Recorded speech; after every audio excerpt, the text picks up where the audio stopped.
si vous avez été en contact avec des gens malades ou potentiellement malades, venant des pays qui sont référencés et qui évoluent actuellement, mais qui sont référencés et qui sont des foyers de contamination. C'est à ce moment-là que vous pouvez vous inquiéter si vous avez de la fièvre.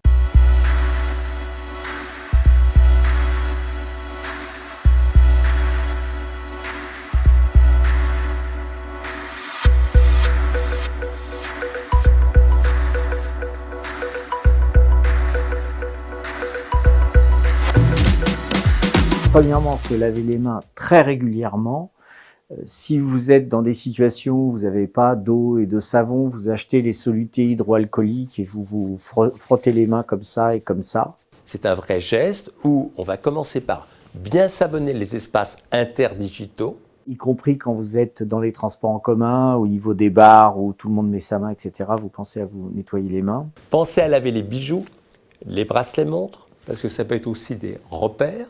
Une fois que vous avez bien savonné, rincé à l'huile de coude, eh bien, il faut sécher aussi, bien sécher, avec un tissu, avec du papier, pour que les mains soient sèches et bien propres. Si vous toussez, il faut tousser comme ça dans son coude de manière à pas en mettre partout. Et si jamais vous devenez fébrile et un peu contagieux, ce qui est valable pour en fait toutes les maladies de type grippe, il faut acheter des masques et porter un masque. On n'est pas au stade de dire que tout le monde doit porter un masque. On se calme un petit peu, mais il va falloir probablement l'utiliser si jamais l'épidémie se répandait en France. Les masques sont utiles pour éviter la contamination et aussi parfois l'isolement. Ces notions de quarantaine, c'est pour éviter que ça diffuse parce que c'est un virus qui se propage très facilement. Il peut rester jusqu'à 9 jours actif sur une surface. Les gens qui décèdent du coronavirus, c'est surtout des personnes plutôt au-dessus de 70-75 ans qui étaient déjà malades avec notamment des insuffisances cardiaques, des insuffisances respiratoires. Ils ont un point commun,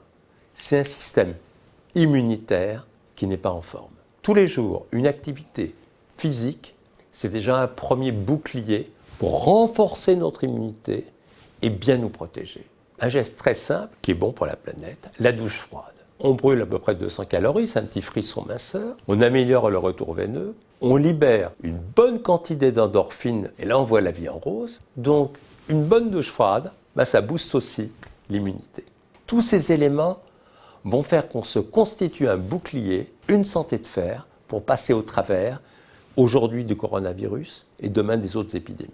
Les hôpitaux ont déjà beaucoup de mal à assurer le quotidien. C'est très difficile si jamais nous avions une épidémie majeure. À force de dire que tout le monde doit appeler le SAMU, et le SAMU n'arrive plus à faire le tri entre les urgences graves et les pas graves. Et je pense qu'il faut garder un numéro de téléphone pour donner des conseils et rassurer les gens, et garder le numéro du SAMU pour les urgences graves, parce que sinon, tout le flot d'appels, on ne va plus faire la différence entre l'infarctus, l'arrêt cardiaque et celui qui tousse et qui a peur. Aujourd'hui, vous avez plus de morts de la grippe saisonnière ou des accidents du travail que du coronavirus. Donc, il faut être vigilant, il ne faut pas prendre ce problème à la légère. Ce n'est pas ce qu'on fait, mais il ne faut pas non plus céder à la panique et avoir peur.